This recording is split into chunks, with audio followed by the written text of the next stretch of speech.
as I'm talking to you, I am being told Nikki Haley is walking up to the podium in South Carolina. There she is there. Let's take a listen then to what Nikki Haley has to say. Good morning. Just over a year ago, I launched my campaign for president. When I began, I said the campaign was grounded in my love for our country. Just last week, my mother, a first-generation immigrant, got to vote for her daughter for president. Only in America. I am filled with the gratitude for the outpouring of support we've received from all across our great country. But the time has now come to suspend my campaign. I said I wanted Americans to have their voices heard. I have done that. I have no regrets. And although I will no longer be a candidate, I will not stop using my voice for the things I believe in. Our national debt will eventually crush our economy. A smaller federal government is not only necessary for our freedom, it is necessary for our survival.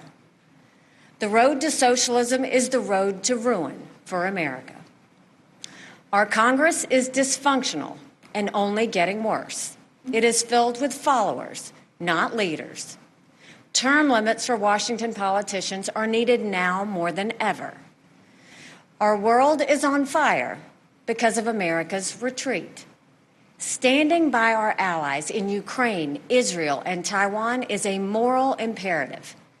But it's also more than that. If we retreat further, there will be more war, not less. As important, while we stand strong for the cause of freedom, we must bind together as Americans. We must turn away from the darkness of hatred and division. I will continue to promote all those values, as is the right of every American. I sought the honor of being your president. But in our great country, being a private citizen is privilege enough in itself. And that's a privilege I very much look forward to enjoying. In all likelihood, Donald Trump will be the Republican nominee when our party convention meets in July. I congratulate him and wish him well.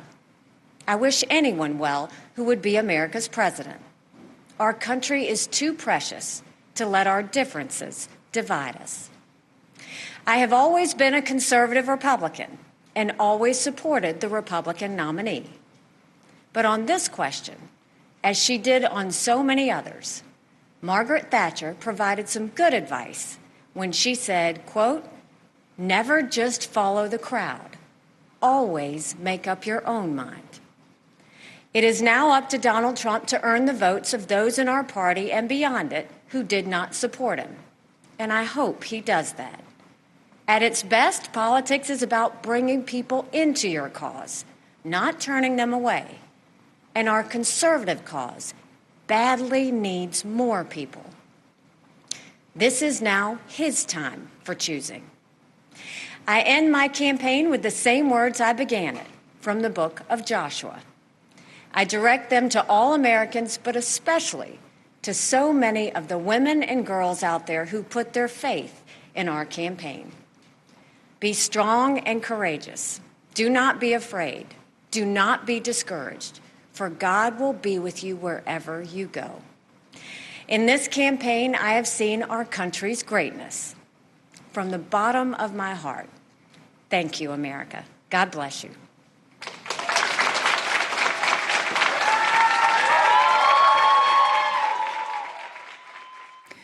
Well, there you have it, the words of Nikki Haley. No regrets, she said, speaking live in South Carolina as she formally ended her campaign for the White House.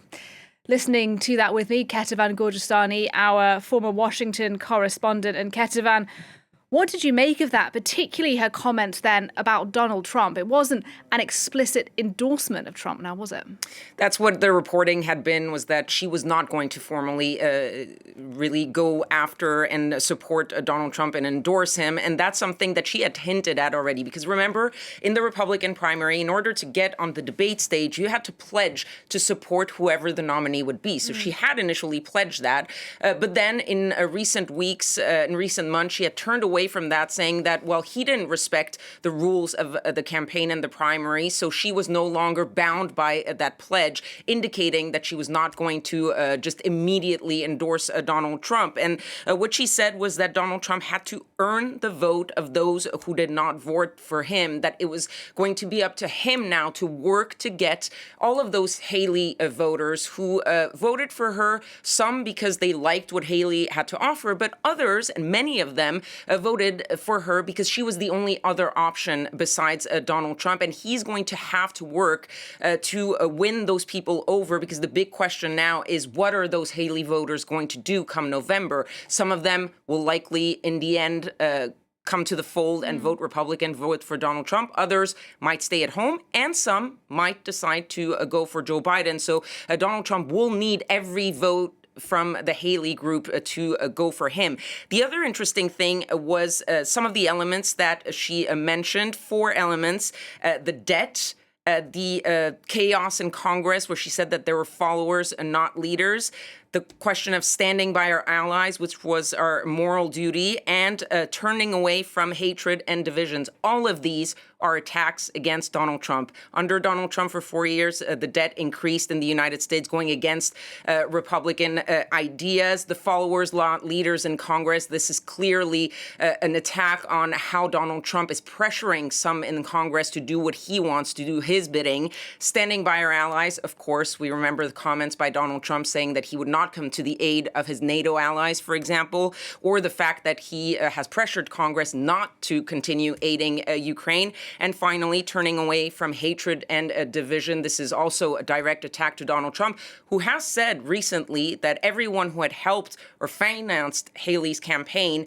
would be banned from his Make America Great Again movement. The question now is, will Donald Trump be able to answer that call for unity that Nikki Haley just offered him, and whether she will, in the end, formally endorse Donald Trump or not?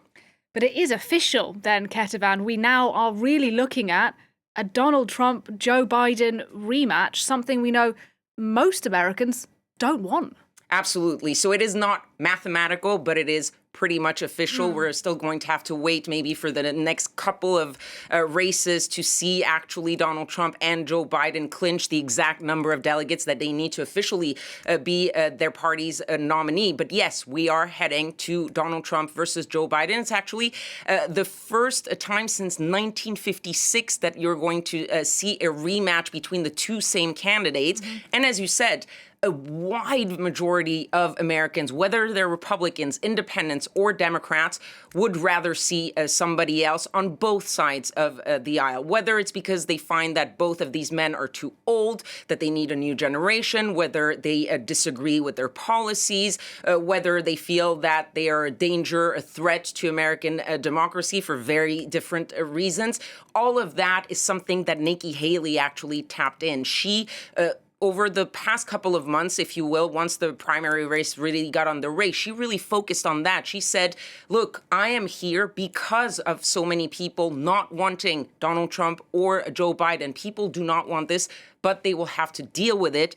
And both parties are likely going to have to shift their strategy and finally focus on the fact that, yes, this is what you're going to get. You might not like it, but look at the alternative and make your decision. And you're seeing already that message, the statement by Joe Biden's team yesterday really focused on that, the stark choice between Joe Biden and the chaos and division that Donald Trump had for 4 years.